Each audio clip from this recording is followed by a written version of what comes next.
Moving on from a very contentious race last night at Somo, we are here with the Go Fast Racing League and we are on the air. We are back at Talladega Superspeedway. Sam Cooper Bennett in the booth with you tonight, and joined with me tonight, to my right is Mr. Nate Seifker and to my left is Mr. Scott Brinson. Guys, it's going to be a good one tonight. Yes, sir, it is. Hey Sam, how we doing tonight, man? It's good to be here with you and Nate to call this race here at Super Speedway. Fastest track in the South, Talladega. Yeah, we're looking forward to this one. 76 laps around the Super Speedway. Gonna be a fun one. It's gonna give a few shout outs. First one we're gonna give out to is PZ Overlays. If you want a decent overlay for your broadcast, then please get in contact with Paul Zota. He will provide you with a fantastic overlay like the one you see on tonight's broadcast. Also want to give a shout out to Thoughtskin Podcast. If you like superheroes and you want to hear people talk crap about superheroes, then go no further than Thoughtskin Podcast. They are on every single podcasting stream service that you can find. Lastly, want to give a shout out to PH Aware. They are the guys that are trying to get people to be aware of pulmonary hypertension, one of the most undetectable diseases in the world. So if you want more information, go to phawareglobal.global. Before we go any further, Scott, let's go through the points for tonight's before tonight's race. We've got a new leader at the top. Yes, sir. After Michael Trevathan didn't show up last week, he lost the points lead and slipped 3 spots down to 4th. We got a new points leader. He's got an 8-point lead, and it's Tyler Cox. Got a couple wins this season. He's got 6 top 5s. He's had a hell of a year, and it's paid off so far as he now takes over the points lead after 8 races. Brian Littleton is 8 points back in second. Joe Burchett's in third. As I mentioned, Michael Trevathan, when he didn't show up last week, dropped to 4th. Austin Marion's 5th. Dylan Bowes dropped a couple spots down to 6th. Jeff Wooker 7th. Jeff Schmidt 8th. Skylar Allen Sr. is 9th. And David Worrell up a spot, jumps into that top 10. And David is 74 points back. So the top 10 is still relatively close after 8 races. Absolutely. Before we go to our qualifying session, we are going to ask everybody to put their hands on their hearts, have a bit of silence, stand up, and as we embrace the American national anthem. Hoorah!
Solid not yet. track to get around, so we'll see some times on the board here pretty quickly here, I bet. Just got to give him a little bit of time, Sam.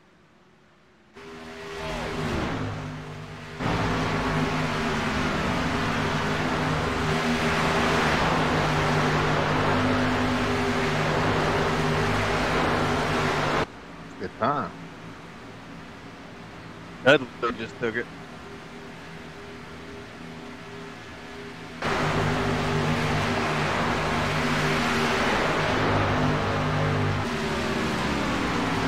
And it looks like he's bouncing back rather nicely. His time's standing right now. We only got, 5 more guys that haven't taken a time, so only 5 more chances to knock Dudley off the top. Otherwise, he will be your pole sitter tonight for Talladega here in this 202-mile race. 76 laps. You're just tuning in, folks.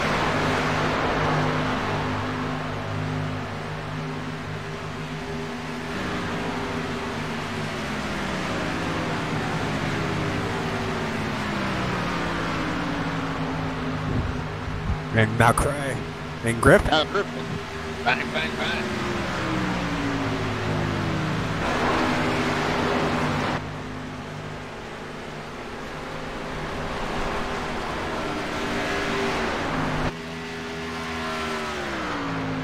That's a pretty good lap through a 296. That may stick. That doesn't stick. I'll be surprised.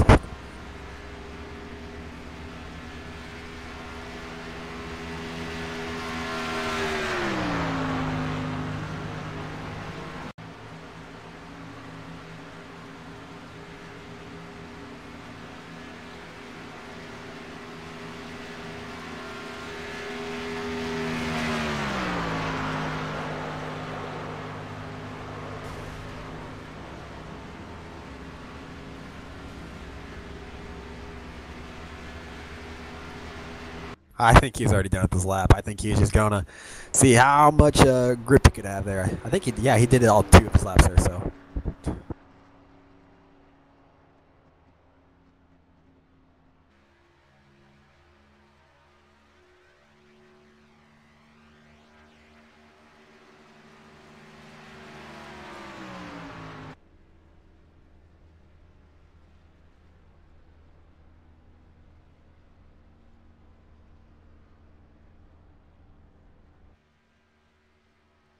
Bottom will be king. I think that's going to be the main point tonight. Everyone's going to want to fight for that bottom groove. Saw that in Somo last night. Was that bottom lane was king, so we're probably going to see probably the same thing tonight. I've called so many of these races. You never know what's going to happen. It's these super speedway races. So we'll just have to sit back and find a comfy spot and see what happens.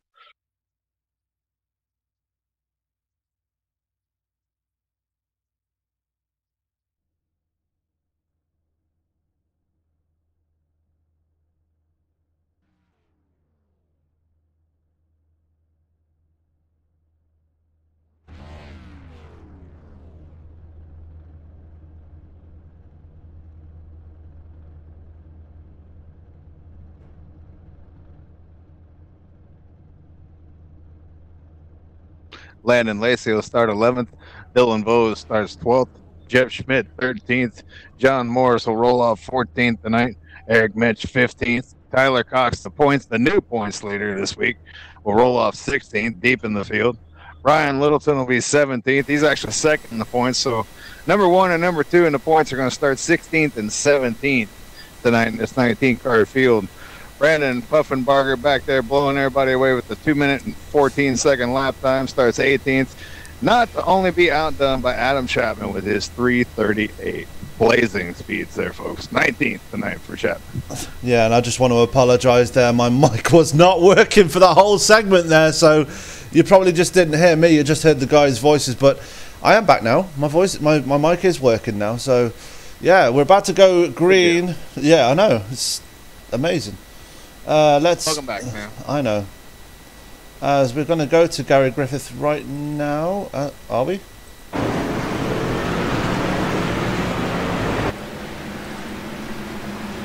And there he is. 32's falling to the rear. We got a couple of them falling to the rear of the field. Yeah, I think a couple of people taking a few penalties there at the start for not taking legitimate lap times. Yeah. No, everybody got a lap time. I think they just asked for EOLs. It was Skylar Allen Sr., or I'm sorry, Joe Burchett, Eric Minch, and David Worrell all asked for EOLs, but everybody took a lap time. So, and 2 of them were in row number 4. So, row 4 is erased. Everyone's going to move up a row. Interesting. Yeah, as the guys made their way on the backstretch there, 2 by 2. We've got 76 laps here at Talladega.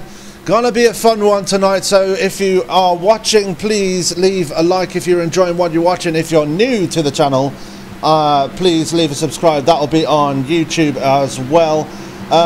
Gonna be one hell of a barn burner. As Todd Cray is on the front row alongside Gary Griffith. He's got to be one of the favourites here tonight.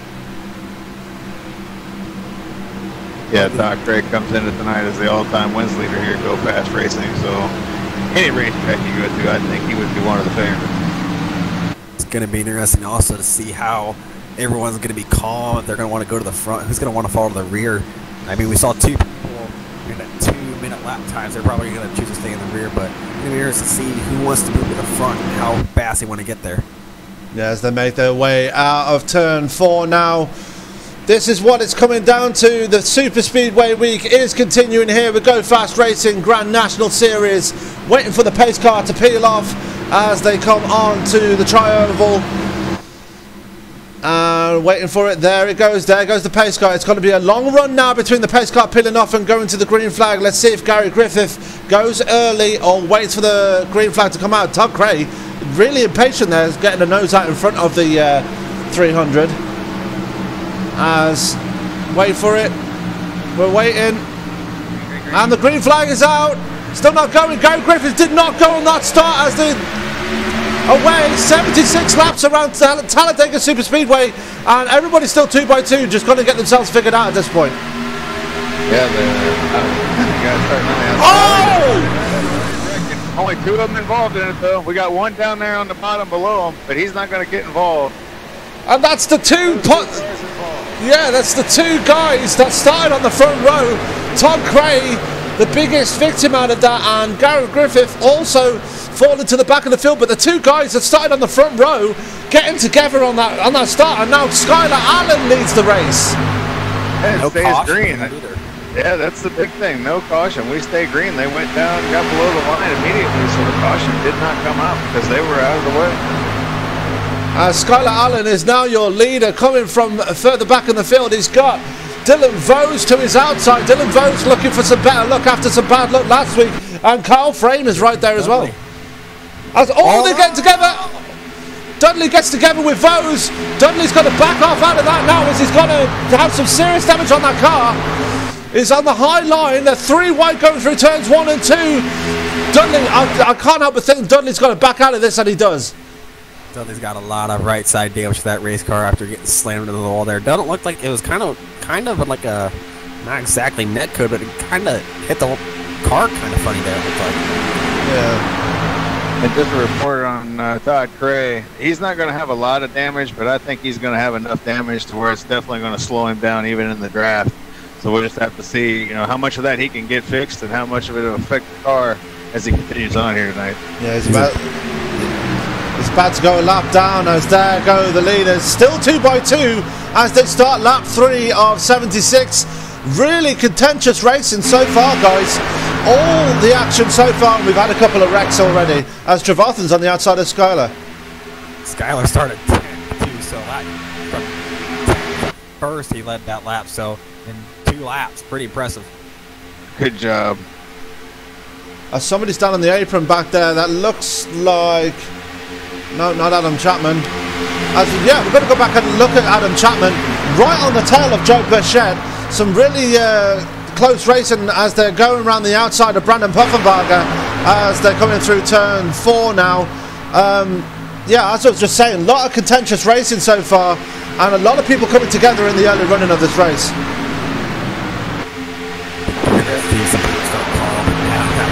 First 2 laps here, so it's going to be interesting to see how the racing is. Dudley's going to follow this rear this pack. Interesting to see if he gets picked up here. That's what I was saying before we got going there. You never know what you're going to see, and I don't think any of us expected that. front row to eliminate themselves in the first turn, but that's exactly what we saw. So you never know what's going to happen when they drop the green flag. As they are 3 wide back there. Jeff Schmidt on the outside there. Austin Marion on the inside. John Morris is your man in the middle. They are 3 wide for 5th place here. They're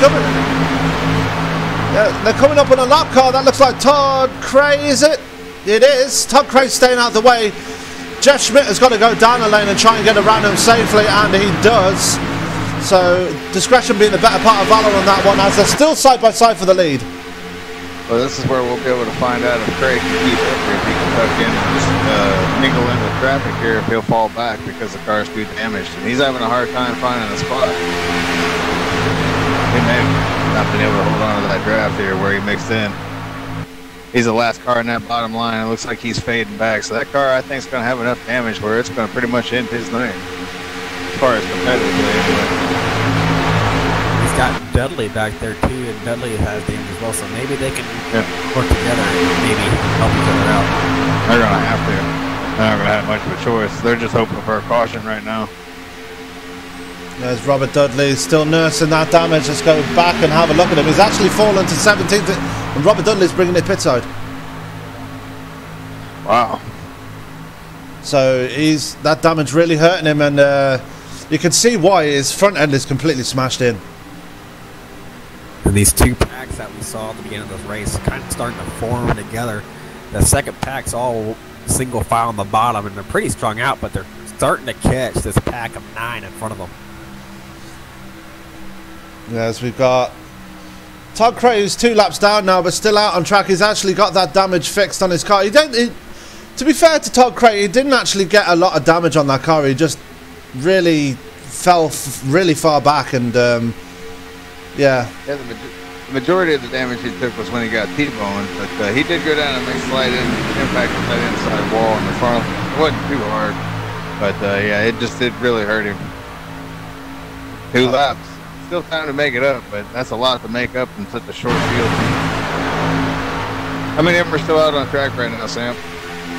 We've still got all 19 cars out on track. Todd Cray bringing up the rear, but Skylar Allen really putting on a show on that inside line. There's still 2x2 on lap 7 of 76. He's being pushed by Kyle Frame. Michael Trevathan also having the same effect there with Dylan Vose right behind him. And look at John Morris and Austin Marion there, as Austin Marion jumps up to the 2nd lane now. Yeah, I was going to say, you want to be careful doing that. That's what started the whole melee there at the start of the race. He tried to come down, thought he was clear, and he wasn't. And all it's going to take is for one of these guys to think they're clear and come down, and it's going to take out half the field. And with no resets, the field will become rather short. Yeah, and I'm trying to think of what the green flag pit stops are going to be around here, because as Tyler Cox takes it to the apron, and he's going to lose a bit of momentum there, as Joe Pachette's going to be right behind him.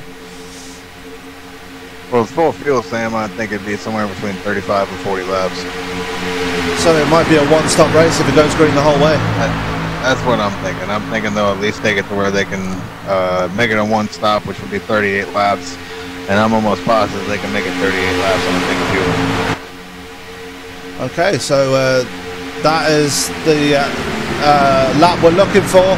About lap 38, maybe.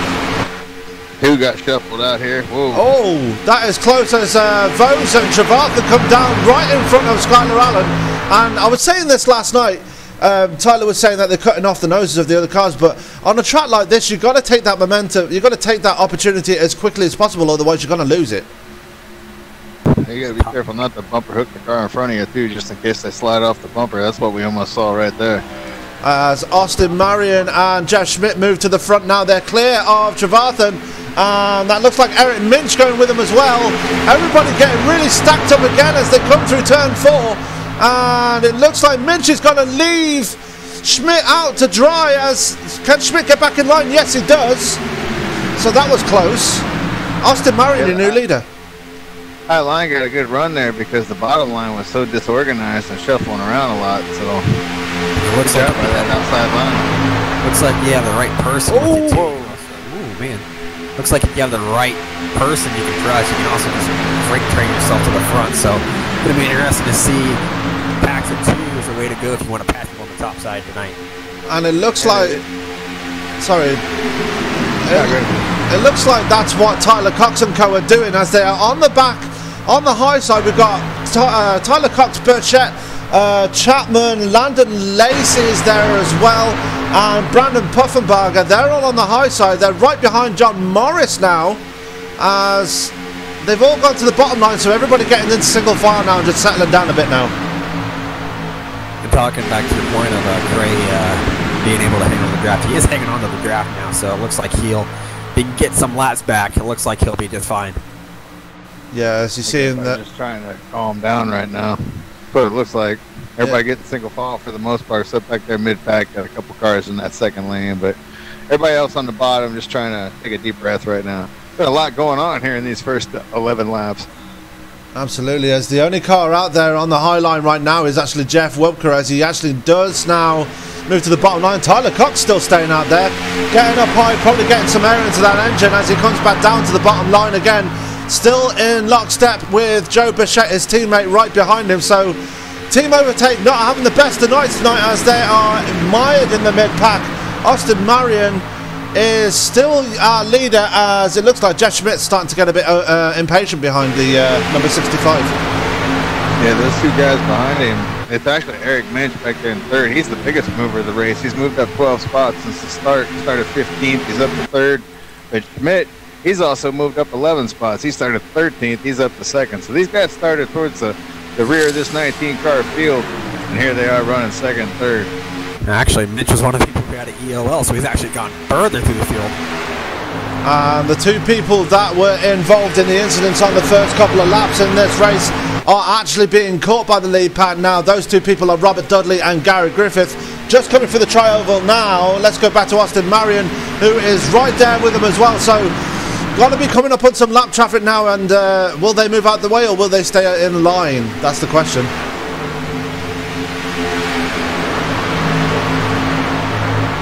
Well, it's 2 running the top now, so all indications are they're just going to hold on top and let everyone file through the bottom. At the moment, that's how it looks like. Yes, it looks like we've got Jeff Webker still in line there. Joe Bichette still in line. Landon Lacey is there in the 35 as well. In 13th place, Brian Littleton stepping out in it every now and again to try and see if the high line will work and see if David Worrell will go with him, but not really happening so far, as they are at the rear of this lead pack. And I can't really say it's a lead pack because that is all of them pretty much, apart from yeah. Seems like there's a bunch of parts to it. The first part's a little chaotic, then you get this part where it calms down. Middle part of the race, everyone will get all feisty, and then it'll calm down a little bit, and then you get to the final 10 laps, and everyone will go to the front. That's how it seems like plate races usually go. It's kind of fitting the norm right now. We're getting that calm zone right now. Everyone's just sitting and waiting. Well, with no resets, I can't say that I blame them. They want to be here at the end, and you get up there and start getting all racy in the middle part of this race and the beginning part of the race, you'll never get to the end. So these guys are playing their cards right. Yeah, as we see Tyler Cox there working on the outside of Jeff Webker, trying to see if he can get on the outside of John Morris. Jeff Webker actually going with him on that outside line, and we've got another outside line train forming there, guys. You notice just this week, everyone just all of a sudden went up there, and now all of a sudden we're going to see an outside line maybe form up here and go to the front. Yes. I just about to say, I think all them guys were listening to the broadcast and were saying, "Oh yeah, well here we'll show you." Exactly. Here they all come, man. As a big group, they all just decided at once, let's do some racing. And you know what that usually accounts to is people just got bored. I mean, after all, we are playing a game. You come here to have some fun. Riding a single file line gets monotonous after a while. So, after a few laps, like, well, start mixing it up again. That's what we came here to do. Tyler Cox has got this really wound up as he's actually challenging for the lead, and he's all on his own, so really doing a number here as Eric Minch almost takes out the back end of the 14, but really almost gets it back in line very safely, as Tyler Cox now has Kyle Frame at his rear and Skylar Allen, so now he's got some help. Maybe he can push to the front now with Todd Cray also joining on the outside.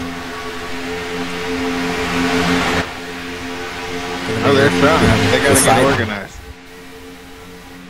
Yeah, that's a major key in plate racing. You got to be organized to actually get to the front. You go back and look at the past 10 years of any NASCAR finish that went all the way to the green flag, you'll notice that the winner was pretty organized. And I was just going to say, they're going to need some help, too. They got one car to dive out there and help them out, but 3 cars ain't going to be able to get it done. But now they got a 4th. Maybe they can recruit a 5th. Maybe start getting something going here. But that 4th car is having a hard time setting back up on the Skyler there, so he's really not helping out a whole lot right now. He's actually fading back at this point. Yes, Tyler Cox is still challenging for that lead. He's got some help up there, as we just mentioned. Everybody getting a bit chippy there as Carl Frame's right on the back bumper of the 14. The championship leader is coming to the front now as they're going side by side on the backstretch on lap 17. And it's a drag race towards turn 3. Tyler Cox has got the clear, but is Carl Frame going to get the clear? No.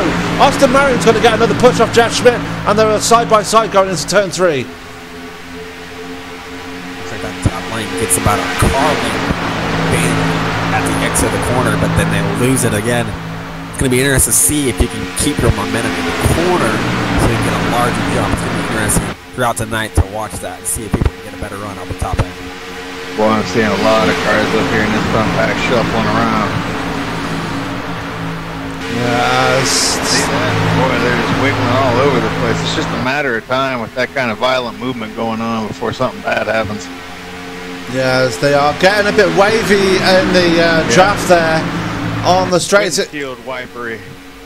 Yeah, same with Jeff Schmidt, and it looks like Carl Frame and Skylar Allen behind it, alongside them, are getting a bit wavy there, going for the corners as Tyler Cox is going to give up the second.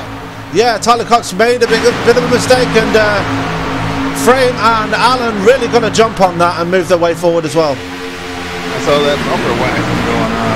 Either he had enough of it or he got just shuffled out. I think he more or less might have had enough of it. I think he looks like he's heading back. He can send it, dude. He's saying he's the points leader. Yeah, he's the points leader. He's got something to protect. So he's like, all right, man, you guys won this round. I'm just going to hang back and be there at the end of the fight. Yeah, as the nearest contender to him, Brian Littleton is actually still behind him, so he's not really losing much. But the other challenge title contender that he has got to be worried about is Michael Trevathan, who is still ahead of him and got Dylan Vose right behind him with John Morris still up on that high side. So Michael Trevathan is another person who's got to worry about in that top 6 right now. I invite anyone who can watch a real-life truck race. They move a lot. When you watch an Xfinity race, they move a lot less. And then you watch a Cup race, and they hardly move at all. We don't do this professionally, so that's why you see a lot of weaving in the drafts. And so it takes a lot of car control. More car control you probably realize at these tracks. So it'll be interesting to see if people can adapt throughout the race and maybe calm their steering inputs to better follow the car ahead of them. It also takes staying calm. I've run a lot of these super speedway races myself, and I noticed whenever I was able to remain calm was that whenever I did that pushing or being pushed or whatever. It was whenever I was thinking about it too much where I started making mistakes. Yeah, as we still got Kyle Frame and Skylar Allen still on that outside line. Austin Marion moving up slightly to try and break the draft between him and Frame, but Frame's still going to get alongside him, as Frame was given that, give that lap to Frame actually, because he is still being pushed by Skylar Allen, still getting momentum in that Haviland machine, but really not really getting the clear off of the 65. Allen needs to watch how hard he's pushing. He's moving quite a bit, turn while still pushing. He didn't hook him into the 61 there. Yes, they are still side by side going towards turn 3. John Morris is still there on the outside himself, but he's got no draft from the guys in front of him, and he's got no help behind him, so he's going to be in a bit of trouble. But Jeff Woodker has actually gone up to help him now, and it looks like Tyler Cox is up there as well now, so we could have a 5-car train now. I take that back. Tyler Cox has dropped to the bottom line again. Yeah, I don't think Tyler's in a big hurry to get back up here. He was up here in the front row on the outside. He, waved a hand saying, "I've had enough of this," because he was afraid he was going to get turned from behind. And there's still a little bit of that going on up here in the front, these first 2 rows. Hopefully it doesn't come back to bite these guys. Yeah, I hope so too, as they are now on lap 22 of 76. No caution yet, although if you're just joining us, let us just remind you what happened at the start. Gary Griffith and Todd Cray starting on the front row, both of them coming together in turn 1 and effectively ending both of their competitive races. And then another incident involving Robert Dudley dropped him back, so a lot of contentious and very close racing going on, and it's still going on right now as Kyle Frame is pretty much getting the clear over Austin Marion as they come out of turn 2 now, and it's almost door banging going through turn 2 onto the backstretch, but Kyle Frame still can't get the clear. And when we come around to complete this lap, we'll be about 15 laps or so, give or take a lap or so from green flag pit stop. I would think they would be able to go to lap 38, and you're going to want to do that to make it a one-stop race. You're just tuning in. We've been green this whole time, so very possible this thing could go green the whole way. So likely we won't see these guys come to pit road until at least they've completed 38 laps. Yeah, and as predicted, they are putting one hell of a show on tonight already. So, and we're not even halfway through this thing, and we're seeing bumping and banging and wrecks already. It's just been so entertaining to watch. Still a lot more to come. Stay tuned. Yeah, absolutely.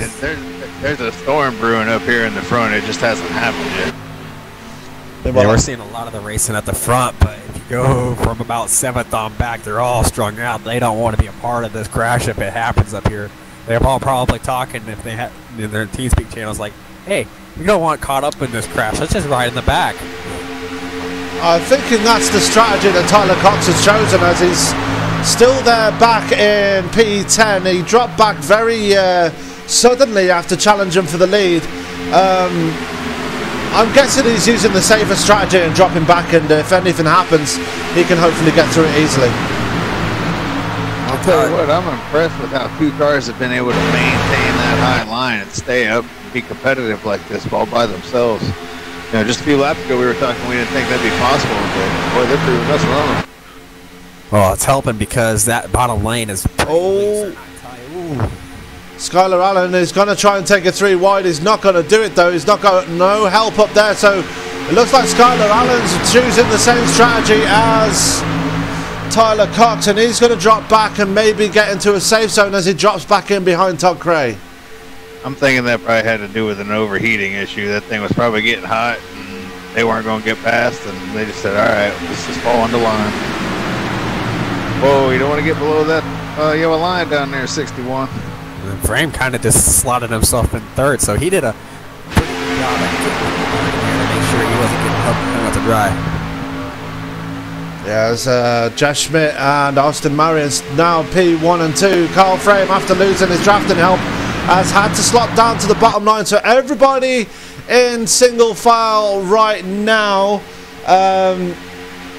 We've got David Worrell and Brian Littleton on pit road, so green flag pit stops are starting to begin already. That's interesting. As Brian Littleton makes his way out of pit road, and David Worrell does as well. So they are taking the safer option and taking their green flag pit stops early. Meanwhile, the leaders are coming round and they're about to lose a lap, as Eric Minch is getting out of shape again. I don't know why they would pit, because this is clearly a one-stop race. They're running full fuel, so yeah, maybe they're trying to conserve fuel, or they might be hoping for a caution, as it doesn't look like it's going to happen right now, as everybody seems to be racing cleanly. John Morris, the only one on that outside line, as he ducks back in and makes it single file again. Or does he? He's trying to find a way past Skylar Allen at the moment. So as Tyler Cox goes to the high line now, joined by Chapman, and it looks like Burchett's gone with him as well. Everybody going for the high line now as people are coming in pit side. I guess we thought wrong, apparently.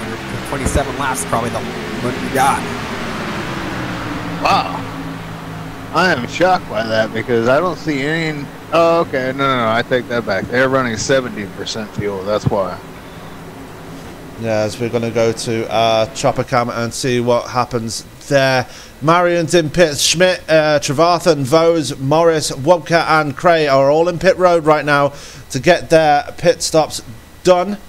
Let's go back to Morris. It's the furthest one back. Let's see who makes it out of the pit stall first.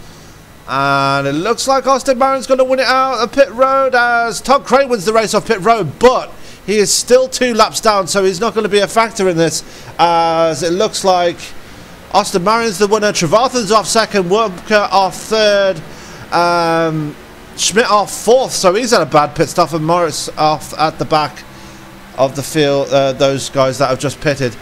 Meanwhile, Carl Frame and everybody else bringing it down pit side now, so more pit stops happening right here. The only reason why Craig pitted there is to make sure he didn't get lost in the draft there, because he had to pit for damage, probably took fuel and tires, hopefully he did. Yeah, we've got Carl Frame, Skylar Allen, Tyler Cox, Adam Chapman, Joe Bichette, Landon Lacey and Brandon Pufferbarger in pit road as Gary Griffith also brings it down. Skylar Allen, almost losing it out of pit road as Carl Frame wins the race and Tyler Cox comes out second. Eric Mitch staying out. Not sure what his strategy there, as he's bringing it down now. Really burning up those tyres. A one-stop race, it'll be a two-stop race. Yeah. I missed that it was 70%. I could have sworn these guys ran 100%. I missed that there in the info. So that's on me. But two-stop race instead of a one-stop race. Extra chance to stop for ice cream. Interesting to see if this second group of cars who pitted can get organized so they can stay in front of this first pack, because they got all the momentum. And it looks like if they don't get organized, they're going to go ahead and freight train them. Yeah, so here comes Austin Marion there going through turn 3 and 4. Let's go back to Carl Frame, our leader, as he is currently got a nice little gap there. Wait, no, that was Eric Midge coming out of pit road, so he's about to lose the lead as Carl Frame and Tyler Cox are drafted together. Got a few car lengths over Adam Chapman and Joe Bichette, who are in 3rd and 4th. But look at the gaggle of cars behind them. Let's go back and look at them, as that is Austin Marion getting around Wurmke, Schmidt and Morris. So yeah, the first guys that pitted the first time round really making moves now, and they're getting around the fresh tyre clad, the guys that pitted after them. Yeah, we got Skylar Allen back on pit road going really, really slow, so I'm not sure what's going on here. I thought he might have been coming in to serve a penalty, but it looks like he might be parking it with the rate of speed he's going. Let's go back and find out what happened. He brings it out of pit road. Gonna find out what happened. Down the way.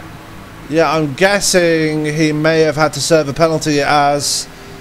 Oh no, he was only in pit road for 12 seconds, so I'm not really sure why he came back down. Maybe he didn't get Maybe he even so, wouldn't it just be a stop and go even if he came in? No, it'd be 15 seconds. Oh, even though he got it going out, it would be? Yes. It would just be a stop and go. We've had a change of position for the lead. Tyler Cox is now in the lead. Adam Chapman is second. And Joe Bichette third. So Team Overtake really coming back into this now as Joe Bichette takes the high line and Carl Frame's going to take it in. And look at Trevathan and Marion. They're going to come through the field now. Look at this gaggle of cars going through this. That's 3 wide. Bichette's in the wall. They're going for the tri-oval now. 31 and 76. They are not going to stop this freight train from coming through.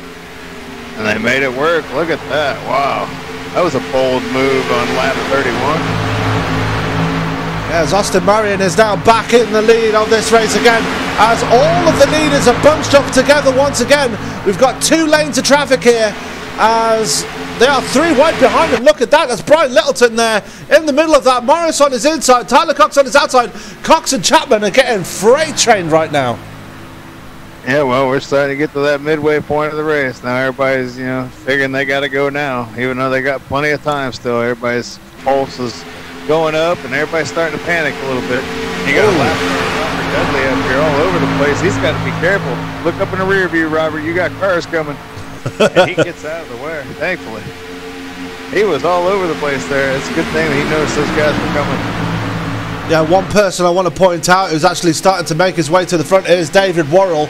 David Worrell won the last time we were at a super speedway. That was at Daytona at the beginning of the season. So keep an eye on that 45. He knows how to get it done on these super speedways.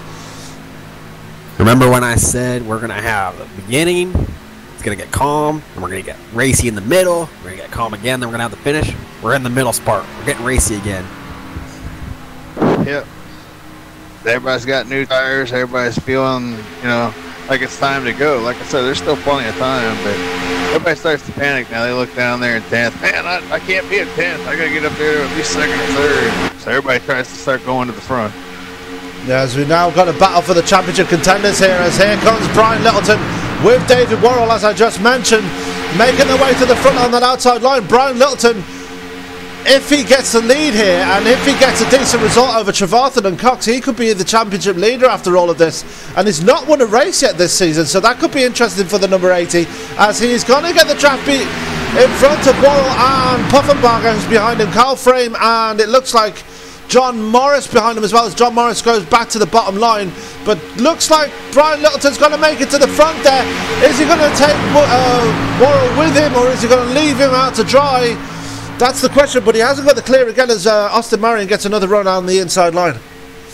Frame had a big lane change coming out of 2 there to get in front of Morris. It looked like they were trying to hook up, but almost Frame about wasn't clear, and Morris thought, oh, he's going to get put in the wall. They had to back out of it, so that didn't work out for them there.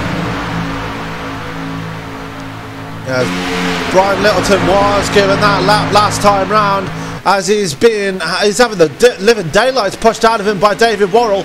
David Worrell, like I just said, he knows how to get it done on the... Oh, yeah. There's the big push, as David Worrell actually stepped out of line for a second to actually get some air in his engine. He looks like he's desperately trying to come up for air there. It's David Worrell. We've been running 35 laps full song now, so the engines haven't had a chance to cool down yet, so they're starting to get a little warmer than everybody probably wants now. Well, they had that moment to cool down when they went into pit road, so that would have been enough time for it to get a bit of air, but it's going to get really hot again as they are now drafting behind each other once again. As on the bottom line right now, we've got Marion, Trevarthen, Schmidt, Morris, Puffenbarger and Frame in the bottom line, as that looks like that's Robert Dudley almost getting in the way again. So glad he didn't do a look.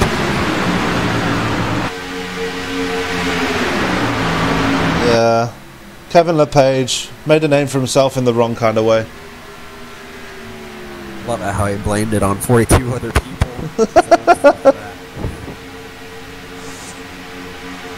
Gotta love it, right? As we are now on lap 36, we are almost halfway. Just 2 more laps to go before we go halfway. Lap 37 now, sorry, I take it back. This race has flown by. Yeah. Also, caution, but I mean, still, flying by. That's what happens when you keep it green. As everybody's starting to try and settle down a bit, as now look at Puffenbarger. He's going to make an attempt to get to the front now. He's been pushed by Carl Frame. Carl Frame, I will say, he has been there the whole time, but he's always been on the receiving end of this. He's always been the bridesmaid, never the bride, pushing people to the front, but he's never actually been pushed to the front himself, unless, apart from that one time with Skylar Allen, but that didn't exactly work out either. Some people just want to be the pusher. I'm a pusher. I don't like being pushed in play race because you never know how good the guy behind you is. So it might be that he just doesn't want to be pushed. He just wants to be the pusher. Yeah, as they're all getting spread out now as they're coming through turns 3 and 4 to complete another lap. We are halfway now. We're halfway before the end of this race, so guys, at the halfway point, I think it's time to go crank it up for a bit. What do you reckon? Let's do it. So, as we did last night, we're going to do it again. Both for Broadcasting is going to crank it up.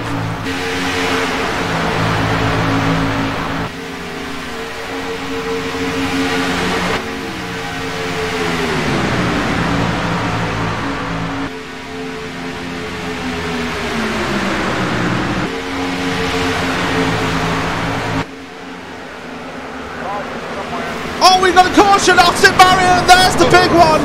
Austin Marion. Oh no. Oh man. We knew that was coming though. We knew it was coming. Come on. Oh, you back down there. Oh, he was 32 was already done anyway. But let's go back and watch that Austin Marion. Close racing between these guys as They're coming through the tri-oval. This is where they... Oh! Pufferbugger got turned down, and that was... Oh, and Minch is in that. Cray's in that. Oh, so 3 cars getting the worst of it. That was Minch, Puffenbarger, and Marion. Marion, one of the front runners for most of this race, out of this event. So huge implications here. As it looks like Austin Marion is actually okay to drive the car, but I can't help but think that car is really bleeding speed right now, as Puffenbarger has got a burning engine there. He's done for the night, I think. Talladega strikes again. Morrell and Littleton did a pretty good job to keep it off the main wreck. They kind of made a little contact. Actually, never mind, Littleton did get into him, but still a good job to not cause more chaos there. So everybody trying to get caught up to the pace car here. Pace car is almost down here into 3. Nobody's caught up to it yet. Here they come. Yeah, as we're now under caution number 1 of this event. Just to recap there, Puffenbarger getting turned into Austin Marion. Austin Marion getting taken out there, and yeah, that was the cause of caution number 1. Guys, to be honest, after the wreck on lap 1, I was actually expecting a caution on that at that point, but to go almost 40 laps without a caution, that's pretty damn impressive for these guys. Especially after everything we saw during that entire run, with all the back and forthness of people riding on people's bumpers and basically making sure they gave them the best wax job they possibly could. Yeah, I'm impressed too. That was a hell of a run by these guys. As they're bringing it down pit road again, everybody's in this time as we see Todd Cray's car in a sorry state there at the front of the field, as Austin Marion brings his car pit side as well. Oh yeah, Cray is definitely done. Schmidt is the first one to move, but Carl Frame is going to win the race on pit road. Schmidt's going to move up to 2nd. Wupka's up to 3rd. Morris up to 4th. Burchett is going to get 5th. Chapman 6th, and Tyler Cox 7th. 8th will be David Worrell, and Trevathan 8th. 9th will be it'll be Landon Lacey. So lot of movers and shakers, as Carl Frame is now your new leader after all that. So going back to look at the crash, there was only 5 cars in that, believe it or not, that had significant damage. Kyle Frame, if you want to include, him, there's 6. So Kyle Frame was pretty lucky to not be on the short end of that stick there. He got pretty lucky with that. Well, it was Kyle Frame that got into the back of Puffenbarger that made him go into that spin. So yeah,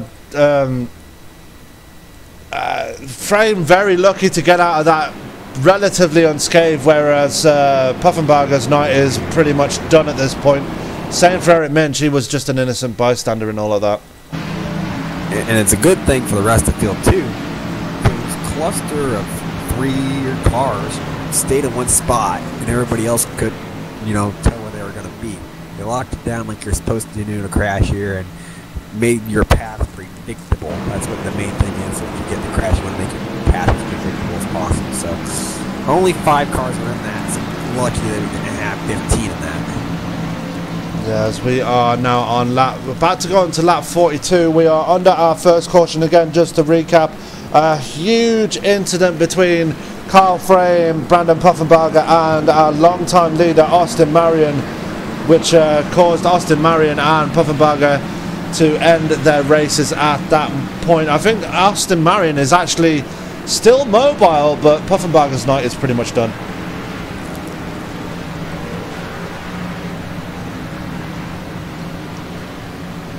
Also, Eric Minch getting involved in that as well. He was an innocent bystander and all of that. Todd Craig getting involved in it too.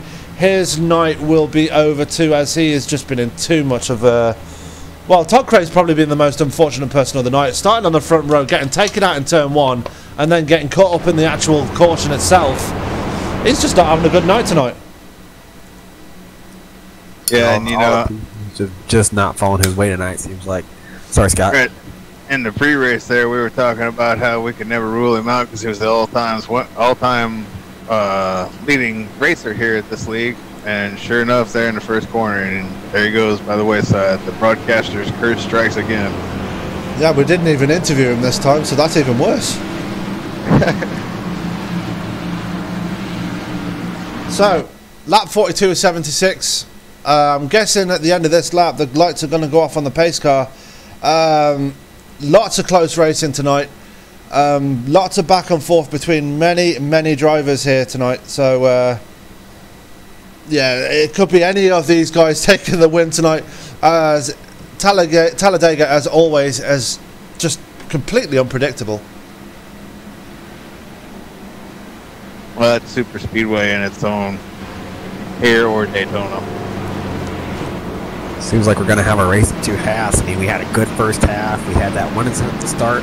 We had pit stops, and then we ended it with that crash. So it's going to be interesting to see how everyone does in the second half. If everyone's going to get... So they see what can happen now. So it's going to be interesting to see if some individuals who maybe got a little skimmed up from that crash there, if they can, stay out of trouble. Yeah, as they're coming through turn 4 now, we've got Gary Griffith and it looks like Robert Dudley in front of the leader, so they're going to be looking for wave arounds. But Gary Griffith and Robert Dudley have had damaged cars from the get-go, so they're not going to have much speed as they come back around. Gary Griffith is actually going to get back on the lead lap by the looks of things once he goes around.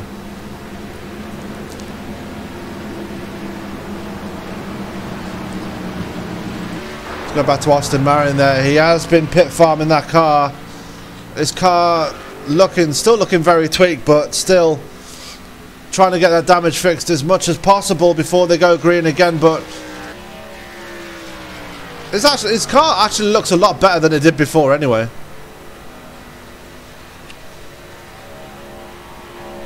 Well, here we go. Lights are out. Time to get them going again. Well, Scott, seeing it's talking to getting them going, I'm going to let you get them going this time. All right, sounds good. Just one caution so far. We're about to get restarted from that one caution. Had a bit of a melee. What'd you say, Sam? 5 cars involved? So what, sorry? How many cars were involved? Five cars were in that last crash there. Yeah, I think Brian Littleton was in that as well because he's dropped back through the field as well. David Worrell is back there as well, but he didn't get any damage from that, so I'm guessing he's had some problems. Tyler Cox pulling off to one side. Not really sure what he's up to at this point. Yeah, I'm not sure either. He's pulling over. He's stopping. Not seeing it. Not seeing any penalties. He's still rolling. So, problems here for Tyler Cox? Gas. There he goes. He got it started again. Yeah, he was out of gas or something. It was turned off. Maybe a computer issue? Maybe. As they're coming through turns 3 and 4, Scott, let's get them going again. All right, brother. Time to go racing again in Alabama. Halfway through this thing, scheduled for 76. We'll have 43 down and 33 to go.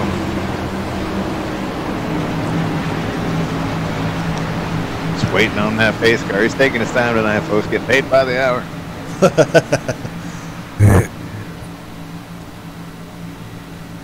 That's the wage he's on nowadays after he's been put into rehab after all his drunken antics. There he goes. But now we gotta wait for this slow crawl around the tri-oval here. Kyle Frame gonna bring us to the green flag. And there it is, green flag is out. And we're racing again at Talladega for the Go Fast Racing League here on Friday nights on the BOFA Broadcasting Channel. Yes, Kyle Frame still holds on to that lead. Everybody getting away clean this time, unlike they did on the first start, as Jeff Wupker's going to move up to second there on that inside line over Jeff Schmidt. The two Jeffs going at it side by side coming out of turn 2. Oh, Skylar Allen made a bold dive for the bottom line back there. He made it work, but man, that's what I'm saying. We're going to start seeing those aggressive moves now here in the later stages of this race. It's about to ramp up, Nate. Oh, yes, it is. We still got a calm part and a hard part to go yet. Nah, I think the calm's over. I think we're just going to see storm from here on out. Got somebody down there. Is that the 32 coming to pit road? That's Eric Minch, yeah. Eric Minch coming down to pit road once again as he's going to try and get some more of that damage fixed. Brandon Pufferberger, obviously his race is done tonight. Jeff Schmidt still is batting now, fighting for the lead as he's got that outside line to work with. John Morris right behind him, and Michael Trevathan's up there as well again. Yeah, anybody can still win this race. Still a lot of laps left. There's still crashes to happen, I think. I think we may possibly still see another big one. Oh yeah, it's there. It's that elephant in the room that we can't quite see yet. Oh, you can see it. Yeah, they're leaning on each other as they're coming out of turn 4. Carl Frame has the clear for now. Jeff Schmidt does not have the help he wants as he's got only John Morris behind him now. The others have fallen by the wayside. Trevathan has moved to the inside line, so Schmidt is not going to get the help he needs as everybody's getting pretty spread out right now behind them.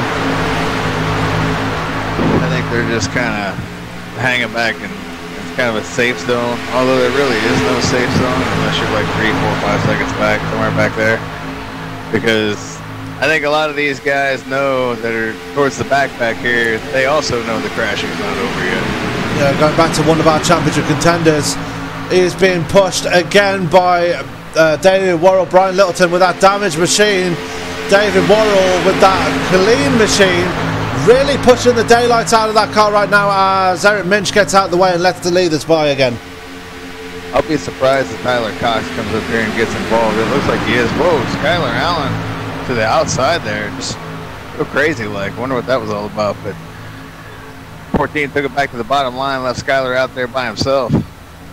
So it looked like he was going to let Skylar push him up. Now Skylar's going to get in front of him. So all kinds of jostling going on right now. Yeah, it's John Morris and Jeff Schmidt still sticking to that outside line. Obviously, they've got no room to come down, so they're kind of stuck up there, but they're still sticking with the leaders. Yeah, I've been surprised at how a two-car tandem's been able to hold that outside line and compete with the lead the whole night. They haven't needed any help. Yeah, it's further back, and we're seeing 2 more cars on the high line. That is Robert Dudley and Gary Griffith. Gary Griffith pushing Robert Dudley. They're trying to get their lap back the hard way, but it really is the hard way around here because they're not going to get it that easily as Trevathan and Vose jump up to the high line now. Something we haven't seen yet tonight because it hasn't quite been able to happen is that leader in the top lane getting leader at the bottom and seeing if he comes down. We haven't seen that yet tonight, and sometimes it just leaves that guy, but we might see it here as the 61's got a nice little run here. Yeah, and he does get the clear on frame, as does John Morris, or does he? No, he doesn't. Jeff Schmidt is your new leader on that outside, being pushed by Morris, Trevathan and Vose. Team Metalhead really taking it to Team Overtake. I believe Carl Frame is part of Team Overtake because they have been working together in the past, as it looks like Trevathan's trying to force John Morris up to the highest line. 28 to go. Yeah, as we're getting close to it, getting close to the end of this race, as Schmidt is still your leader. Carl Frame still on the inside, gets the lead back, but only just.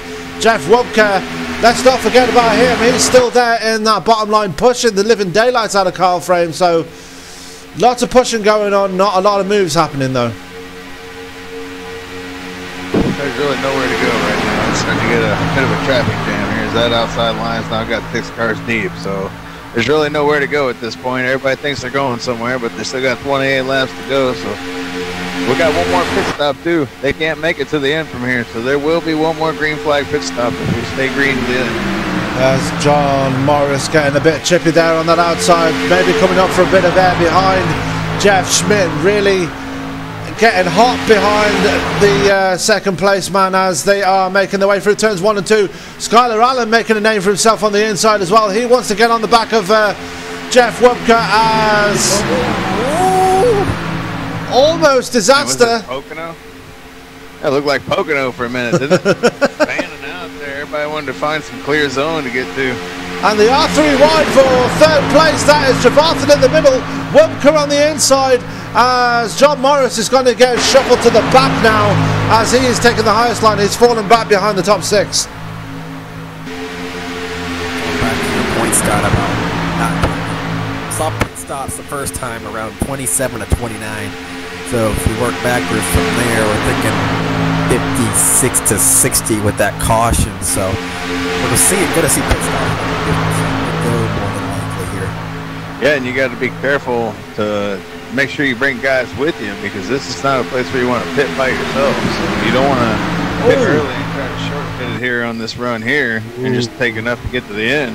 Skylar, you don't know if anybody come with you. Skylar Allen forcing the issue there on Jeff Wubka, getting the inside line, pushing him up the track slightly as John Morris is still trying to get up there on that high line, but Skylar Allen Sr. really moving for the pack now as he wants to get his, well actually he's back in the top 5 now.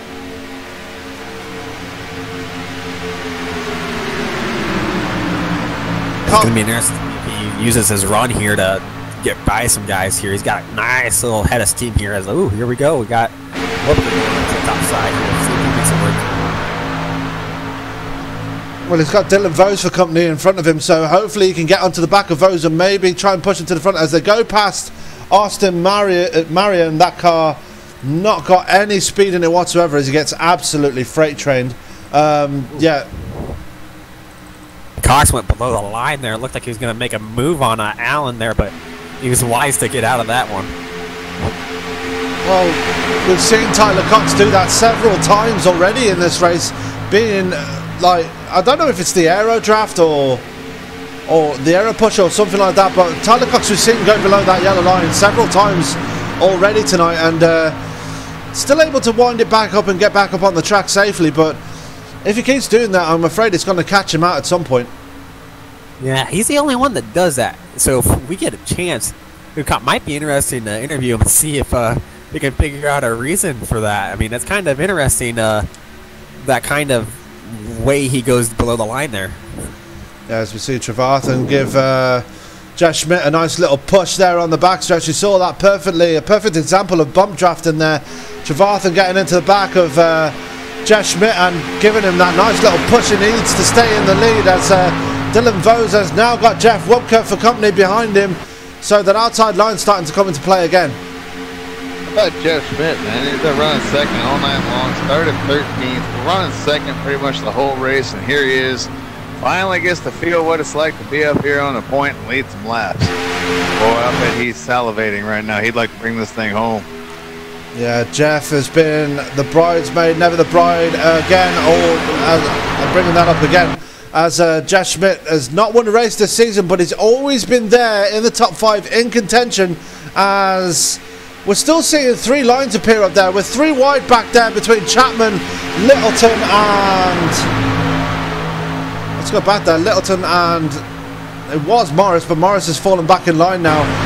Gary Griffith is there as well in that line, but he is a lap down. It looks like Robert Dudley's trying to make his way up there as well, try and get their laps back the hard way. It looks like they're doing it too. As we're 22 laps to go. Yeah, they're definitely trying. Coming up here to they're coming up here to push the issue. Yeah, as they're coming up to the back of Jeff Wubka now. John Morris is going to try and take it 3 wide there as they're on the backstretch. Not going to work. He's on his own up on that back of Robert Dudley. Going to fall back in line on that second row. Skylar Allen has fallen back slightly from the lead pack, and he's in the grasp of John Morris now. So John Morris wants to get around Skylar Allen at this point as they all bunch up coming across the line now. Oh, is Dylan Vose really leading on Michael Trevathan at that point? He's just trying to get all the side drafts he can. He doesn't have the most help in the world right now, so he's trying to stay with these guys until 09 gets to him. Still trying to push the issue on the outside. John Morris falls back down to the bottom line as we've got Vose, Dudley, Littleton, no, Woodcock, Dudley and Griffith on that high line. Vose leaning on Trevarthen again to try and get a bit of side draft, but it's not working as the bottom line, as you already mentioned at the start of the broadcast, Nate, the bottom line is really, really the place to be at this moment. And the bottom line is going to be over like thinking. Estimated it's going to be here in the next couple of I would think so. We got 20 to go. 53 miles left in this race. Still one stop to make. Absolutely, they're all on the backstretch. We get a nice panning shot there of the whole field. That's connection problems there for Adam Chapman. That's not going to work in his favour if he keeps doing that. He is currently sitting in 9th place with Landon Lacey right behind him. Landon Lacey's been a silent assassin tonight. Not really talked about him much tonight in that number 35, but he is right there in the running as well with Joe Bichette right behind him. Joe Bichette's another one we've not spoken much about tonight.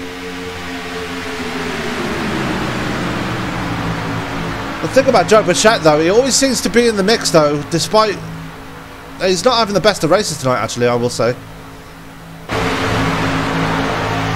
We're getting to the point where people are going to want to start getting organized for pit stops here.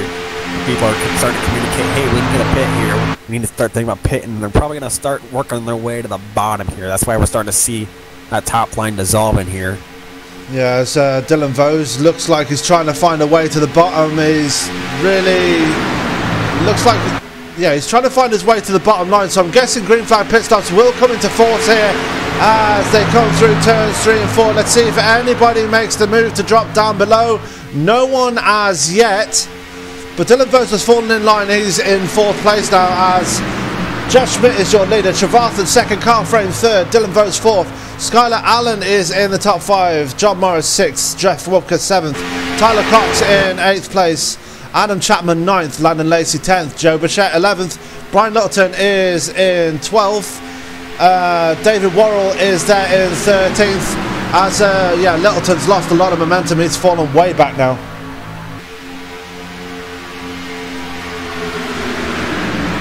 Actually, now that I think about it, didn't Moose Appeal pit in a caution?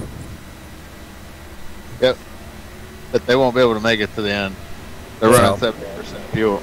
Well, Gary Griffith, the first person to blink as he brought it down pit road to make his green flag pit stop. Not really going to be a factor at this point as he was already a lap down anyway. Let's go back to our leaders as still nobody has dropped down for that pit stop. We are 17 to go in this event. Waiting to see who blinks first, and I'm guessing whoever blinks first is going to try and see if they're not going to want to see a clear track in front of them because they're going to have no drafting help. I'm thinking they're going to run the tanks dry, and that way there's a little time as possible spent on pit road. And I don't think they're taking tires. I think it's just going to be a gas and go. Yeah, splash and dash as we also call it in the racing world as they make their way past Gary Griffith, who's just made that pit stop as I've already mentioned. So Gary Griffith going to go 2 laps down now here at Talladega. Here we go. As yep, half of them are coming in now. That's going to be a penalty. Yeah, Popo got him one there.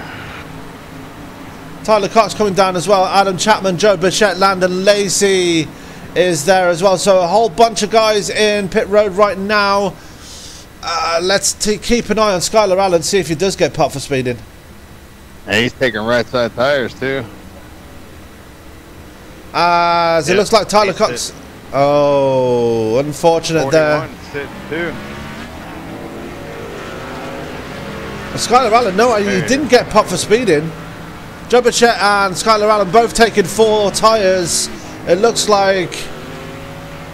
oh my goodness me. Tyler Cox and David Worrell both taking two tyres. Oh no, not David Worrell. Tyler Cox and Landon Lacey, sorry. Yeah, I'm not sure why these guys would take 4 tires. Yeah. None of these guys picked that time, so maybe they're going to try something different here because they put her in a caution at lap 42, which means these guys are 20 laps in, And so we're thinking 7 laps is the maximum they can go from here. Well, let's keep an eye on the leaders as they're making their way into turn 3 now. Will the leaders come down as we've got 6 cars there in your shot right now? Not made a pit stop as yet. Jeff Schmidt comes down. Well, 4 of the 6 are coming down. We've got Schmidt, Trevathan, Frame, and Woodker. Crash there. Gareth and Griffith almost got T-boned, it looked like. So almost a disaster there for the 300 machine there as we're going to bring it down pit side now. Schmidt, Trevathan, Frame, Foes, Littleton and Worrell all in pit road now. So really all to play for. Let's see who can get out first. It looks like Schmidt's only taken 2 tyres, as is Dylan Vose. They're going to make it out of pit side first. Or is Trevathan going to win? Oh! Schmidt by a lot, but he's going to be a sitting duck because those 3 come out together, so they'll run him down. It'll be a 4-car tandem if they don't wind up just leaving him in the dust. He might want to drag the brake a little bit here and make the gap not so large so they don't freight train him. There's a nice 3-car train with Cox, Lacey, and Chapman up to speed here, so. Here they come. And those 3 are trying to get up speed. This is going to be interesting. So it's going to be the same situation as we saw before in the last green flag pit stop when Austin Marion forced his way through after he made his pit stop. Can Tyler Cox and Landon Lacey make the same moves again? Landon Lacey, if you remember, won his first race last week at Richmond, so he would love to win another one tonight. They're closing in on Carl Frame. Yeah, They're going to get it. They didn't freight train him, they picked him up. Yeah, I don't know how the teams work here, so those may be teammates working together. You guys would know better than I would. Yeah, all 3 team overtake cars breezing past the team metalhead car of Jeff Schmidt, but this is far from over. We are 13 laps to go. I'm going to say it again, and like I did say last night, 10 laps to go. That is where it's all going to go down, guys. Yeah, it looks like at the moment it's going to be 7 cars is going to be contentious for this win. We've got a couple cars that are about 10 seconds back or so, but they're not going to be contention unless we get a caution here. And that's very possible. We could get a caution.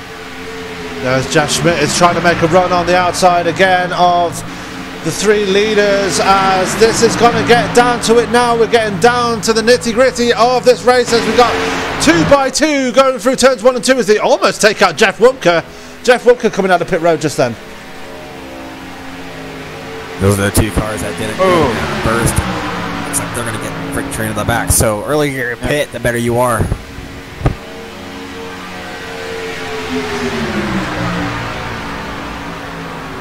So a lot of cars all over the place as we're looking at our top 7 there. Throw a blanket over all of them as they're coming through turn 4 to complete another lap. They're going to be 11 laps to go before the end of this race. We've only had 1 caution tonight. That was the incident between Austin Marion and Brandon Poffenbarger, but that's not going to matter at this point. These are the guys that managed to survive it. There are 11 to go as they make their way for turns 1 and 2. Tyler Cox is your leader. Jeff Schmidt wants that lead again as he's on the outside being pushed by Michael Trevathan, and Landon Lacey's there as well. He's in with a chat as well as Adam Chapman. Frame and Vose are all there as well. Going to be interesting to see if these guys in 6th and 7th are going to get organized and maybe make a move to the front. They don't want to. Oh, there it is! There it is! That's the wreck that's going to bring out the caution. And 11 laps to go. That is Adam Chapman and Jeff Schmidt involved in that. Oh man! Absolute disaster. As Jeff Schmidt is now crabbing that car. Yeah, that sucks for Schmidt. He had a hell of a run all night long. As that was caused by Landon Lacey, was it? No? Yeah, it was. Landon Lacey getting into the left rear quarter panel of Schmidt. Schmidt taking Adam Chapman with him, who goes on a wild ride. So yeah, he made heavy impacts with the wall. Yeah, he's done. That's for sure. let's go back to it again, as we're going to see from the cockpit of from Landon Lacey. Down the inside, drifts up a bit, gets it to the side of Jeff Schmidt. Jeff Schmidt is around. Adam Chapman is involved in that. There was a third car involved in that. I'm not really sure who that was, though.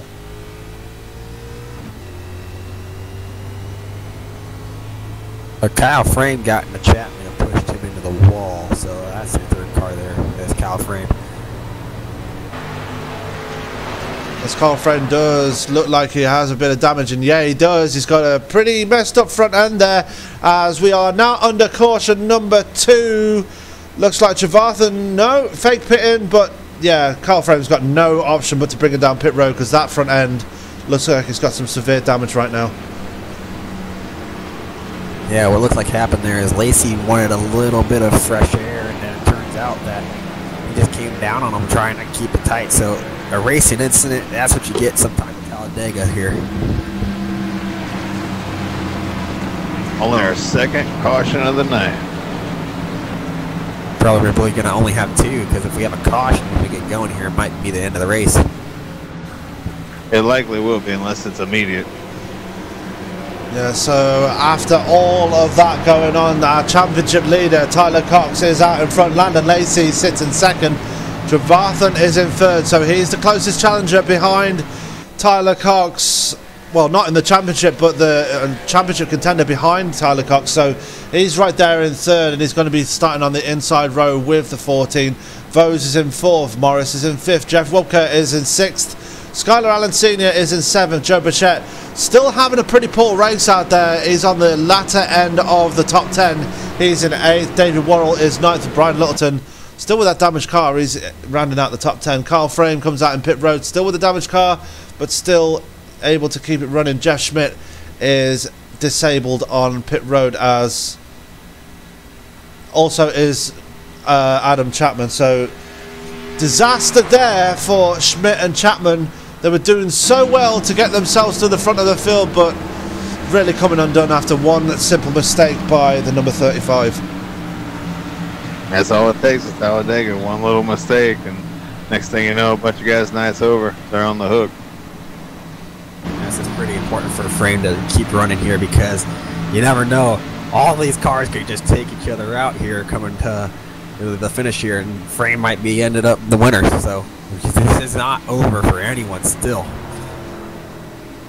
Yeah, I can't help but think that that front end damage on the front of Kyle Frame's car is really going to hurt him when they go back up to speed again. As we've seen, this is an aero track, so he's going to need that speed. Unless he finds a pusher, he's not going to be able to get up to the front end of this field. As he does have Gary Griffith behind him, who actually got the lucky dog and got back on the lead lap, so he might have a bit of help in the shape of the 300.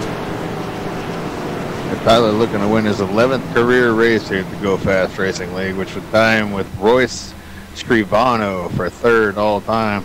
Tyler's currently tied with Joe Burchett. They both got 10 wins apiece, so both those guys looking to move up and tie Royce for third all time here in wins in the league. So 8 laps to go.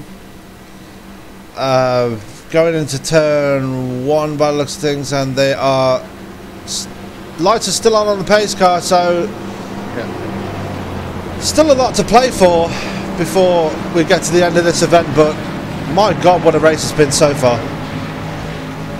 Not over yet. The fireworks are not over yet.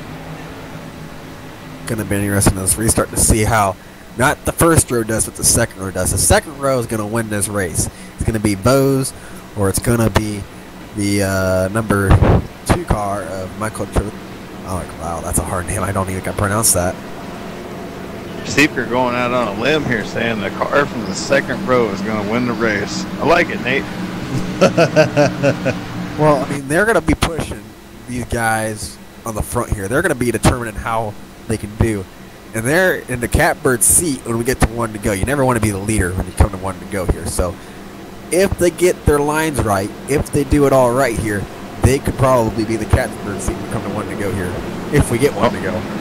The only bad thing playing against him is we could get that caution after one lap or so, and then that's the race.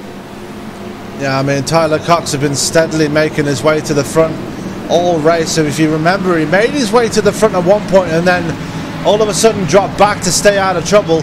Managed to do that successfully and get around the wreck involving Marion and Puffenbarger. Getting around another wreck, well, he was in front of the wreck behind him, so Tyler Cox really doing himself some favours there, staying out of trouble, and he's slid into first place like Titus O'Neill slid under the ring earlier today. I don't know if you watched the Greatest Royal Rumble today, Scott. No, I didn't get a chance to watch it. I knew it was today, but I haven't got a chance to watch it. You got to watch it. It was good. At some point. Oh, I will. What did it take place at like noon today? Yeah, I wasn't around at noon. Yeah. There was a funny thing that happened during the Royal Rumble match that you cannot miss. I'm not going to mention it, so. I was going to say, don't spoil it for me. I think it's proof that qualifying doesn't matter here. I mean, Cox has started this race in 16th. Lace started in 11th. So, qualifying, yeah, you can throw that out the window here. Doesn't matter. But yeah, going back to the whole spoilers thing, I know how you feel, Scott. I mean, I made a pretty sincere threat on Facebook today about people that give away spoilers. I saw that. Yeah, I saw that. My mom has a way of doing that with races that I always DVR, and she always texts me at such and such one. So, cool, now I don't have to watch the race. Thanks. Well, speaking of races, you see the incident today here at Talladega in the actual real-life Cup cars. Yeah, as the lights are... Sorry. I didn't see it. Were there a lot today? McMurray went for a wild ride down the backstretch. I strongly encourage you watching that after we're done here tonight. All right, yeah, no, I missed it. I'll have to check it out. I'm not going to spoil it for you. Same here. Right, the lights are off on the pace car. We're about to get them going again. Nate, I'm going to let you get them going this time round. Ooh, I get the last restart of the night. Well, there's only been 3. Come on, don't let your head get too big. True. Good point. So we got 5 laps to go, and we're going to restart. See the yellow flag come out. It's more likely going to be a race over, and whoever is in the front will race. Cox has been pretty strong all day long, so it's going to be interesting to see if he can stay at the point. We've also talked about how the top groove has been able to hang tough on the top side, so it's going to be interesting to see if the top groove can work its way to the front here with 5 laps to go. 6 laps to go. Well, want to be 5 when we get going here? No, 6. Nope, 6. Well, 6 to go. Never mind, my bad. I can't count today. No, apparently about it, you just can't. Yeah, yes. It'll be tough beating that 14. He's the points leader. He wants his 3rd win of the season. Here we go.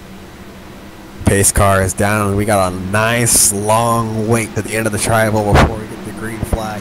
It's going to be interesting to see how good of a jump Cox can get from that first position.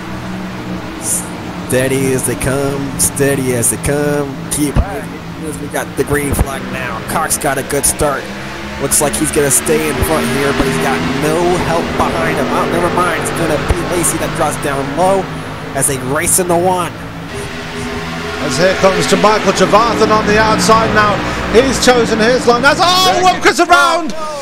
Below the line. Below the line. Wupka is not going to bring out the caution. Nope. Below the line. We will stay green. As they are almost 3 wide. This is where it's going to come down to now, guys, as we are 6 to go. Everything is on the line now, as Michael Javarthan's going to make a run on the outside of Landon Lacey, as Dylan Foes gets pushed on the track by John Morris. They're going to go 3 wide behind him. Let's go back and watch that. Drama near the end of the race as Skylar Allen sneaks his way up into 4th place. Dylan Foes dropped back to 5th after being pushed on the track by John Morris. Carl Frame and Joe Butcher coming for the field as well. So you were right. I was right about Carl Frame. If he gets a Butcher, he's really going to make his way to the front. And here he comes now. Oh, these guys got to be careful. I thought we were going to wreck this back then. I want to finish under green. I know these guys too. Everybody's just got to calm down a little bit. Still got 4 laps to go when they get back to the line. Looks like everyone's wanting to get organized. They're going to start picking their chest pieces and figuring out how they can get to the front here. We got a nice groove on the very top line working here. Yeah, threatening to go 3 wide here. That car in the middle is all by himself now. He's got no one to help him out. Trevathan. He's going to probably dip to the bottom here. Maybe sneak out there in front of that line. I don't know. They're coming hard. Just got to make up his mind here.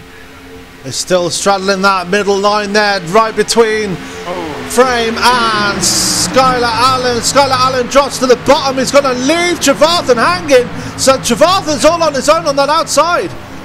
He needs help if he wants to win this race. Ooh, they're getting close back here. They're getting really close.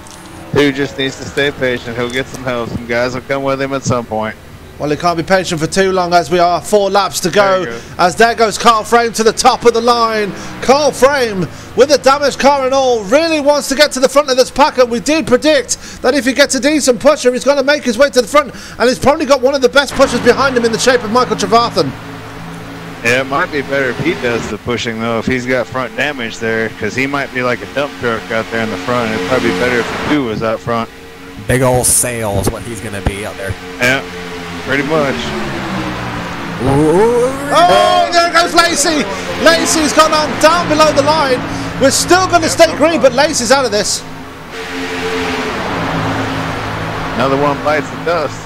Look at the leader now. It's Frame. Frame's on the top side if he can just stay there.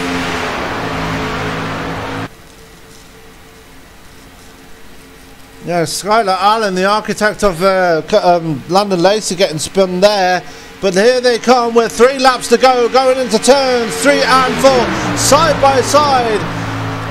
Skylar Allen Sr. really wants this win tonight as he's moved up to P2 now, behind championship leader Tyler Cox as they go through the tri-oval. Here comes Joe Bichette as well. Where has he been through this race? Been there at the back of the field, but now has decided to make his move, and he's up in the top 5. Great running near the end of this race for Joe Bichette. As we are 2 to go, the popsicle sticks are out. Oh, door banging there. I don't know if we're going to survive it. And as you can see, as you can hear, ladies and gentlemen, my broadcast partners are on the edge of their seats right now. Really, yeah. I want to see them finish it. I don't know if they're going to or not. Well, they've done everything they can to make sure they don't, but they've survived it so far. Yeah. Cox just needs Allen to not be clear, but looks like he might get clear here. If Allen gets clear, this is going to be interesting. Allen looking for that clear so he can jump up to that high line, maybe try and take a win away. Carl Frame got that damaged car. He's not going to have enough speed with it, even with Trevathan pushing him to get to the front, because he's got that damage on his front end. Skylar Allen really looking to try and get that high line as they come out of turn 2 onto the back stretch. This is the final lap.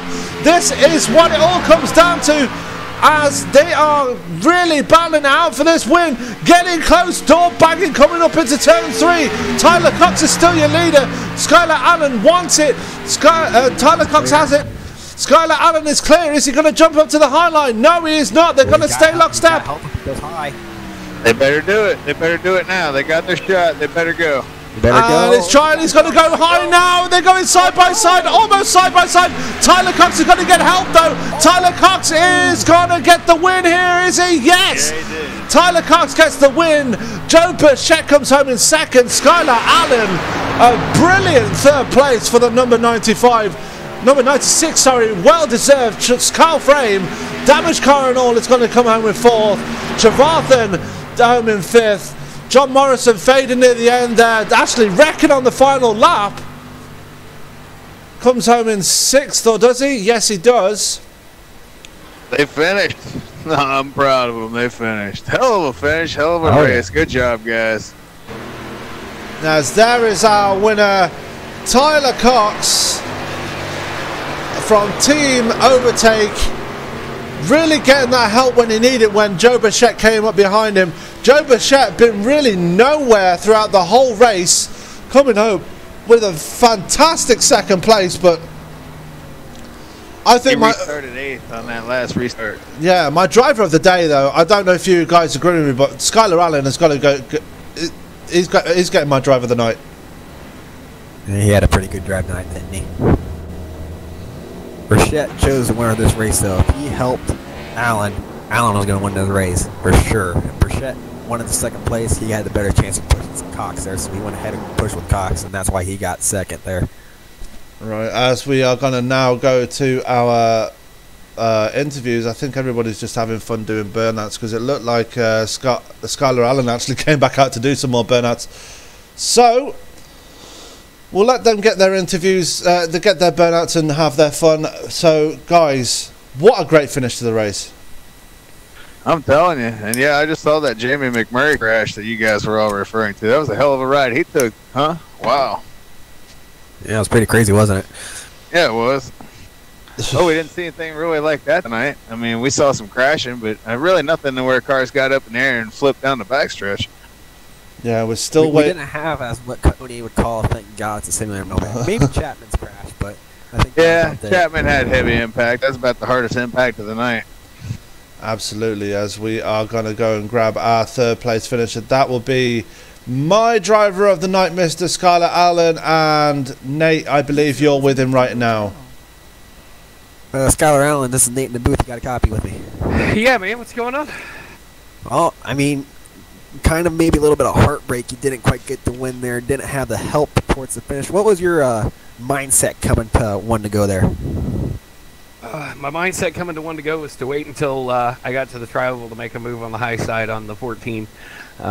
It's a no unknown fact that the 14 and I don't always see eye to eye. Pushing him to the win wasn't exactly what I had imagined starting the race today. To be honest, I'd probably rather push any of the other 18 drivers to the win. But you know, he's gotten a lot better lately, so congratulations to him on the win. It just sucks I couldn't get the momentum on the high side to get around him. I thought Joe was going to go with me for a minute, and I got a little excited, and then he kind of dropped back down behind his teammate. I'm not a teammate with them. I just kind of chose to work with them tonight. I felt like it was going to be a team race. You were going to have to be paired up, or you were going to get hung out to dry. And I think that kind of showed in the way the final pit stops went with the 43 and whoever he was working with. You know, they just kind of got hung out to dry. Unfortunately, I could have been in a better spot. Was leading coming into the pit stops, but leading our group, but forgot to uncheck tires. So Joe and I ended up way back. Well, we only had 2 cautions tonight. We had pretty good racing. How do you feel the racing was out there tonight? Intense. Knuckles are white, shaking. It was pretty intense. You know, and coming to 5 to go. Unfortunately, I think I not the move I wanted to put on the guy, but I believe it was the 43. I gave him a nice nudge, and unfortunately that shuffled him up the track into another guy, I believe. Not the way I wanted that to go, but overall, I'll take the third. I think it's the first time I've been able to talk to you guys hear from both of us. So, all right. Well, do you want to give a shout out to anyone on your third place podium finish tonight? Absolutely, man. Every partner that Go Fast Racing has, all the way from Trackside Racing, OSR Network, BOFA Broadcasting, you know, all of the broadcasters do a fantastic job for us. You guys do an amazing job. You make it a lot more fun. You make it enjoyable for those watching. So first and foremost, just a shout out to you guys for staying up late. In the case of Sam, like super late.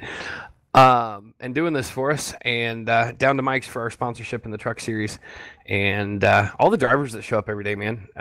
Every week we have a consistent group of amazing drivers that I really enjoy racing with, so that makes it fun. Well, thank you, and go celebrate your third place finish tonight, man. Absolutely, man. Have a good night. You as well. And that was our third place finisher, Mr. Skylar Allen. Let's move him up to... Let's move him up there. Let's move him up there. Let's go to our second place finisher, Mr. Joe Burchett. And Scott, I believe you're with him right now. Mr. Burchett, you got a copy? Yes, sir. Well, Joe, you restarted it there on that last restart. You come home with a second place finish. You came into the night third in the points. So, all in all, man, it's going to turn out to be a pretty solid night for you. Yeah, overtake as a group, we're all pretty good at Talladega. You know, just sitting around biding our time, waiting for the wrecks to happen. Seemed like they came out at just the right times for us. Unfortunately, a couple teammates there got caught up. You know, they're late, and just nothing there we really could do. But overall, good 1-2, and kind of for the race, an associate teammate with Skylar working with us, and ended up getting the top 3. Yeah, did you think for a second to go out there and help Skylar when he went out there, or were you just gonna help the 14? Did you decide that before that move happened that you were gonna help the 14 if he went out there? In actuality, we kind of made a deal that last lap, if any of us had to run, it was any man's game. And to be honest, I wasn't really helping either one of them. I was trying to give both of them enough of a shot to see if I could get underneath Tyler and possibly we hit 3 wide at the line. I thought I had the momentum coming to possibly be able to get him up the track just enough to get underneath him. Well, either way, man, it worked out for you. It's going to be a good points night, and I'm not sure where you guys are headed to next week, but let me take a look here. Looks like Dover. What do you think about going to Dover next week? Dover's a fun track. It's challenging, definitely in these cars. It's going to take some discipline to possibly bring home the win, but I feel confident there. We should have a good run. You guys are going to get a nice little break after that. You guys will be off the following 2 weeks on May 11th and May 18th. So pretty much just give it hell next week. Then you guys get a little rest for a while, and then you come back on the 25th at Charlotte. 10-4. You anybody want to thank tonight for your second place finish? As always, all the guys over at Overtake Motorsports, best team in the business. All my sponsors, Swamp Dust, Sim Seats. They all know who they are. Everybody that puts on the league, Skylar and all the admins, and thank y'all for coming on and doing the broadcast every week like you do. Y'all put on one heck of a show. All right, Joe. Well, we just call it. You guys put on the show. We just sit up here and tell everybody what's going on. You guys do all the work.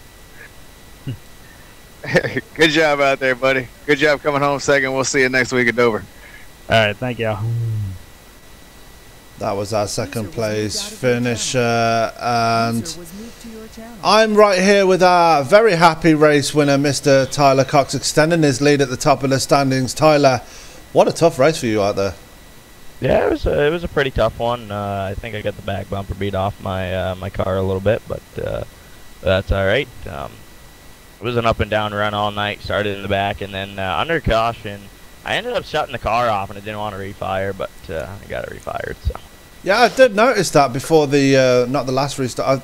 Before the last restart, you did peel off a bit, and you looked like you had a few troubles, but managed to pick up from it after that. And after the green flag pit stops, really nailed the pit stop there and managed to get yourself to the front. But a lot of close racing before the second caution came out. Were you concerned that Schmidt had the run on you there, or were you confident that you could stay at the front? I was pretty confident I could stay at the front. They only had a couple guys on the outside, and we were pretty stacked up on the bottom with some good cars. Joe, Skyler, and Lennon, who worked with them all night, and so we were pretty stacked with good cars on the bottom. And I knew if we could keep it tight and keep form, that we could stay up front there. Yeah. So you had teammates around you all night. You had Landon with you for most of the race. Obviously, unfortunately for him, he ended up getting spun out on that last 8 laps. But Joe Bichette really coming to the fore and helping on that last lap there, and taking that second place away from Skylar Allen, unfortunately. Yeah, he gave me a big shot, and it actually got me loose out of the trial. I thought I was going to lose it, but I know he was trying to make it 3 wide there, and which was a good move by him. That's the only chance he would have had at the win there. Absolutely, and well, Tyler, another great win tonight. I mean, you broke your super speedway hoodoo after the disappointment with Daytona. Yep. Looking ahead to Dover next week, what are your thoughts on that one? I like Dover. It's fast. It's tight. It's a short track-ish. I'm pretty good on short tracks, and Dover's an alright track for me. It all depends on the night, but it usually goes pretty well. I have a couple NIS wins there, so. Okay, and well, anybody you'd like to thank for tonight's win?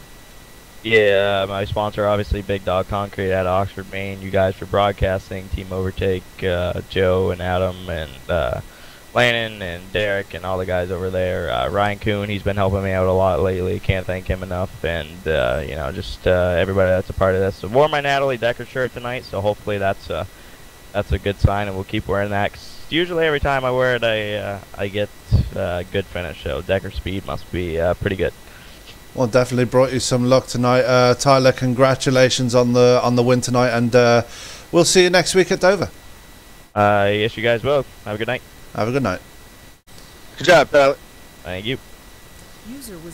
That was our race winner, Tyler Cox. Well, guys, a lot of close racing, lots of drama throughout the field, but our usual front runner, Tyler Cox, taking home the win again tonight. Yeah, it moved him up, ties him for third all time with 11 career victories here. Go Fast Racing League. So congratulations to Tyler for moving up into third place. Yeah, and I've got to give a shout out to our two front row guys. Really unfortunate to see them get together on the first corner of the first lap. What could have been for Todd Cray tonight after getting such a good qualifying time and coming off the back of such good momentum. Yeah, that's super speedway racing, man. You never know what's going to happen. And in the first corner, the whole front row goes by the wayside. Where did Griffith finish, by the way? Griffith finished, let me have a look, he actually finished in the top 10. Yeah, he finished in the top 10, so nice. A good bounce back there for the 300. So a good top 10 out after everything that happened to him. Got the pole, had that disappointment, actually clawed his way back into the top 10. So good running there for Gary Griffith. Anyway, let's move on to the results portion of our show. Tyler Cox coming home with the win, 58 thousandths of a second ahead of Joe Bichette, who finished second. Skylar Allen so close to a win, but yet so far 84 thousandths of a second at the distance. He finishes in third. Kyle Frame fourth with a damaged machine. Michael Trevathan faded near the end there on that final lap. He comes home, completes the top five. Sixth is John Morris. Seventh, Dylan Vose. Eighth, David Worrell. Ninth, Gary Griffith, as I just mentioned, clawing his way back into the top 10. And Brian Littleton with his damaged car as well, coming home in 10th place, Scott. Coming home 11th was Jeff Schmidt. Unfortunately, Jeff ran up there basically second and first all night long until he got caught up in that incident. He'll come home 11th tonight. Jeff Wooper was 12th, last car in the lead lap. Austin Marion was first car lap down, finishing 13th. Landon Lacey finishes 14th. Eric Minch 15th. Adam Chapman saw that heavy impact there late in the race. He'll finish 16th. Robert Dudley, a familiar name with Top Fuel Racing. Over here at Go Fast, he'll finish 17th. Brandon Puffenbarger finishes 18th, and Todd Cray, the all-time wins leader here, he'll unfortunately finish 19th tonight. Well, let's go to the close portion of tonight's show. Guys, looking forward to Dover next week. What are your thoughts on that race? It was a hell of a race, man. They knocked it out pretty quickly, and it was good racing. There was a lot that happened. You know, had green flag pit stops. Just a lot of side-by-side action whenever we were bunched up together, and we had a hell of a finish. Yeah, tonight was pretty good. I mean, we only had 2 crashes. One of them was a kind of what we'd call a mini big one, I guess, per se. We had a lot of cars at the finish, which is great. And as for next week, the Xfinity cars are notoriously hard at Dover, so that could be pretty interesting when we go to the Concrete Canyon of Dover, also known as the Monster Mile, and that monster likes to eat cars, and will be interesting to see how many of those guys survive around the track known as Dover. Right, let's go to our final portion of the show, as we are going to bring it to a close now. Another fun race here at Talladega, but we're going to bring you more action tomorrow night as we bring you the Major League Esports League with their K&M machines. Also on Saturday night we're going to have the Passkeys Cup Series brought to you by XS Sim Gear. That's going to be both a choice for you tomorrow. Sunday we've got the IndyCar Speedway League is back with their IR18s. We'll be bringing you the first race live here on Bofa Broadcasting. Then Monday, I believe we're off. Tuesday, we're back with ISL again with the IR05s. Wednesday, we're back with Top Fuel Racing. Scott, where are we? Las Vegas Motor Speedway. And that's going to be an absolute barn burner of a race. I'm looking forward to that. Nate, hopefully your computer's working for that. Thursday, we're back.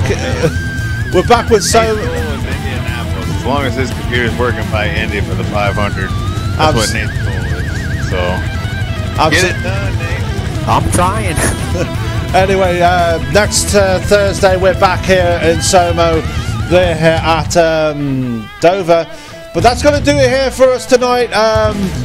All that's left to say is keep it clean, keep it green. We will see you tomorrow night live from Talladega with the Major League Esports League. Have a good weekend, everybody. Good night, everyone.